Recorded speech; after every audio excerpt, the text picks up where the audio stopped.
हारिस नवाज साहब, अब तक की डेवलपमेंट, इसके ऊपर आप कमेंट करें, बल्कि सक्सेसफुल डेवलपमेंट इसको कहा जाए तो गलत ना होगा। और दूसरी बात ये है कि ये जो 2 माह का बीच में वक्फा है, ईरान और अमेरिका क्या समझते हैं कि इसमें जो टाइम गेन किया जा रहा है, एक जो बहुत ही लैक ऑफ कॉन्फिडेंस था दोनों ममालिक को एक दूसरे के ऊपर, इसमें मदद दरकार होगी, या फिर आप समझते हैं कि एक दूसरे के अमली इक़दामात का इंतजार किया जाएगा? एक्चुअली एक तो सबसे बड़ी बात है कि ये बहुत बड़ी पाकिस्तान की कामयाबी है। जिस तरीके से पाकिस्तान ने कामयाब सफारतकारी की, हमारे फील्ड मार्शल आसम ने दिन रात मेहनत करके खलूस दिल, खलूस नीयत, सिंसेरिटी से अमेरिकन प्रेसिडेंट का कॉन्फिडेंस विन ओवर किया, ईरानी लीडरशिप का कॉन्फिडेंस विन ओवर किया, उसको उन्होंने डायरेक्ट कम्युनिकेशन किए, स्टेटमेंट आई, उसने गिव अप नहीं किया। और आज माशाल्लाह आई थिंक वो सक्सेस डे जब पाकिस्तान इनिशियल जो एक मुआहदा वो इनके इंतजार ये खास तौर पे ईरान और अमेरिका एग्री होंगे, जो नेवल ब्लॉकेट खत्म हो जाएगा, स्टेट ऑफ हॉर्मुज़ को खोल दी जाएगा और साथ किसी की जबबंदी होगी। ये बहुत बड़ी अचीवमेंट है। आई थिंक ये पाकिस्तान को दुनिया क्रेडिट देगी, they will remember Islamabad accord को।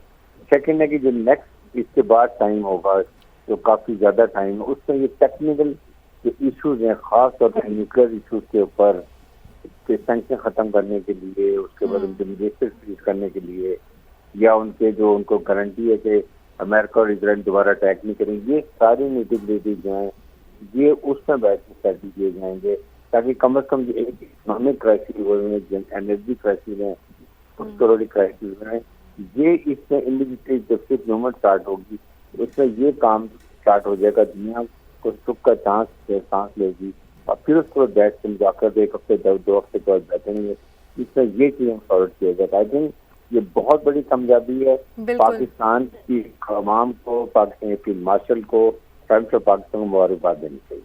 यकीनन ये एक बहुत बड़ी अचीवमेंट है। हारिस नवाज साहब आप हमारे साथ मौजूद रहिएगा।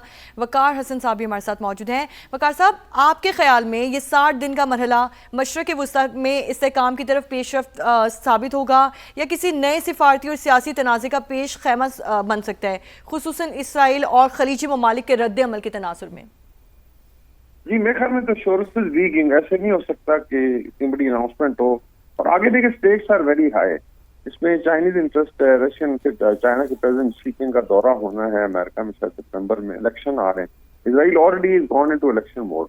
तो ये चीजें मेरे ख्याल अभी जो आई वुड से जो टेंशन थी और स्टिलिटी पीछे रह जाएगी और पीस आगे बढ़ेगा। सिर्फ आई वुड जस्ट हाईलाइट के जस्ट इमेजिन के ईरान अगर मेन स्ट्रीम होता है और आना जाना शुरू हो, जो रास्ते खुल जाए, एनर्जी कॉरिडोर को, just imagine the potential of the area जो रीजन का है, मतलब उसमें सबका फायदा है, ईरान का भी है, अरब ममालिक है, पाकिस्तान, तुर्किया है, और जो डिटेक्टर से जो चाहते थे खुदा न खास्ता chaos, आई थिंक उनकी बहुत बड़ी शिकस्त है। फिर I would say Zionist lobby की बहुत बड़ी डिफीट है। अमेरिका ने भी रियलाइज किया कि अगर उन्होंने फिर दोस्तियां रखनी है रीजन में और आगे चलना है, साफ ज़ाहिर है वॉर से बहुत खर्चा आता है। I think this war $60 to $80 billion तक उनके लग चुके हैं। उसके अलावा जो है वो और बड़े मसाइल से जो पोलिटिकल पैदा हो चुके हैं। तो मेरे ख्याल में जो डिटेक्टर से देखें वो करते रहेंगे। भारत पाकिस्तान की लड़ाई लास्ट अभी तक ये चीख रहे हैं बैठ के, ऑपरेशन ब्लू 2 जो है फिल्में बना रहे हैं, तो वो आई थिंक रिटोरिक शायद चलता रहेगा, but by and large agreement होना और हाईएस्ट लेवल पर आपने देखा जो ट्वीट्स हुई हैं शहबाज अराकी साहब की, शहबाज साहब ने उसको रीट्वीट किया है प्रेसिडेंट ट्रंप ने। तो ये मेरे ख्याल में this is a serious undertaking, ऐसे नहीं है कि हाँ ये जरूर है कि पिछले 3 महीने में अप्स एंड डाउन आए हैं which are very very natural. जब इतनी बड़ी हॉस्टिलिटी हो तो इसमें ये चीजें होती हैं। फिर बीच में स्पैरल फेंकते हैं डिटेक्टर्स जो हैं, chaos generators, there is a lobby समिति की लड़ाई के जरिए वो फायदा उठा सकते हैं। बिल्कुल वकार हसन साहब, जब कोई कॉन्फ्लिक्ट होता है तो बहुत सारे इफ्स एंड बट्स होते हैं और फिर बर्फ पिघलने भी वक्त लगता है, जो फाइनली पिघल चुकी है। Major general retired Zahid Mahmood sahab भी हमें ज्वाइन कर चुके हैं।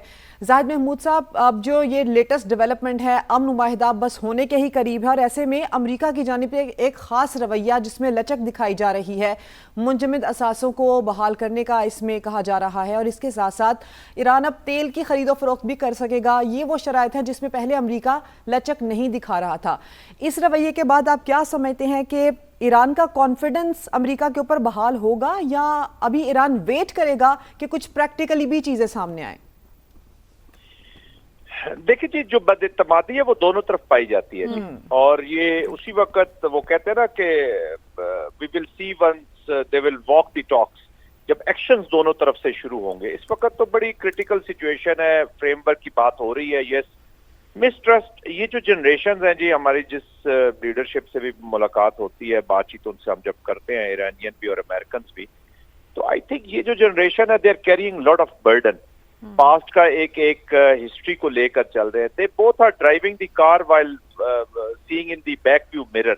स्ट्रेटजी में या पॉलिसी में या मुस्तकबिल को नजर, गाड़ी तो आगे बढ़ाना चाहते हैं लेकिन देख बैक व्यू मिरर में रहे। तो जब तक ये सामने देखना नहीं शुरू करेंगे उस वक्त तक तो ये चैलेंजिंग रहेगा अभी। और जो लेकिन स्पॉइलर है, sorry to cut you Zahid sahab, इसमें क्या वजह आपको समझती है? क्योंकि अब से कुछ देर पहले अमेरिका की जानिब से बार बार ये कहा जाता था कि एक स्पेशल ग्रुप ऑफ पीपल है ईरान में जो समझने के लिए तैयार है, जिनसे हम बात कर भी सकते हैं, और कुछ लोग ऐसे हैं जो कि बीच में स्पॉयलर्स का किरदार अदा कर रहे हैं। तो आपको लगता है कि अमेरिका की लाइन वाज़ेह हो चुकी है जिनके साथ मुज़ाकरात चल रहे हैं?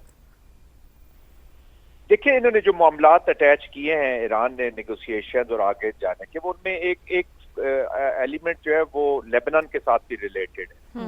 तो वो जो इजराइल का जो रोल है, देखिए ना, इजराइल इज द कंट्री जो अमेरिका को इस वॉर में लाया।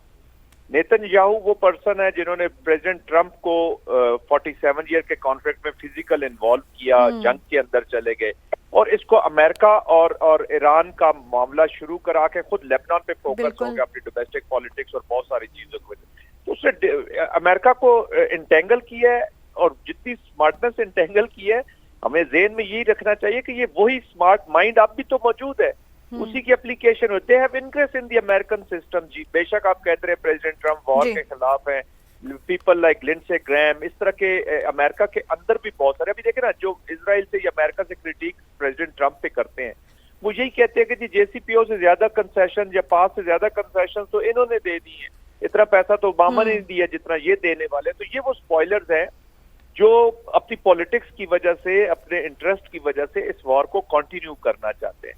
अब देखिए, आपने वल्नरेबल कर दिया, पूरे जीसीसी कंट्रीज को आपने वल्नरेबल कर दिया है। अब मैं आपको एक छोटी सी मिसाल देता हूँ। अब जब कुवैत पे अटैक किया गया ईरान की तरफ से, इसके रिस्पांस में इनके ऊपर जब अटैक आए, तो प्रेसिडेंट ट्रम्प ने कहा इजराइल को हिट करते, और इजराइल ने हिट बैक किया है, और उसका फिर रिस्पांस आया है कुवैत के अंदर। तो उसको एक नॉर्मल एक्शन कह रहे हैं ईरान का जो कुवैत में आया। तो ये जो जीसीसी कंट्रीज है, ये भी अप्रीहेंसिव है कि ये किस तरह का सिक्योरिटी प्रोवाइडर है हमारा, जो हमें इतना बड़ा लाइट ले रहा है हमारे ऊपर अटैक को। तो कहने का मकसद ये है कि अमेरिका और इजराइल का जो गठजोड़ अभी तक, जिसको हम बोलते हैं ना हमेशा गठजोड़ है जी, वो वाकई अभी तक गठजोड़ की सूरत में आगे बढ़ रहा है।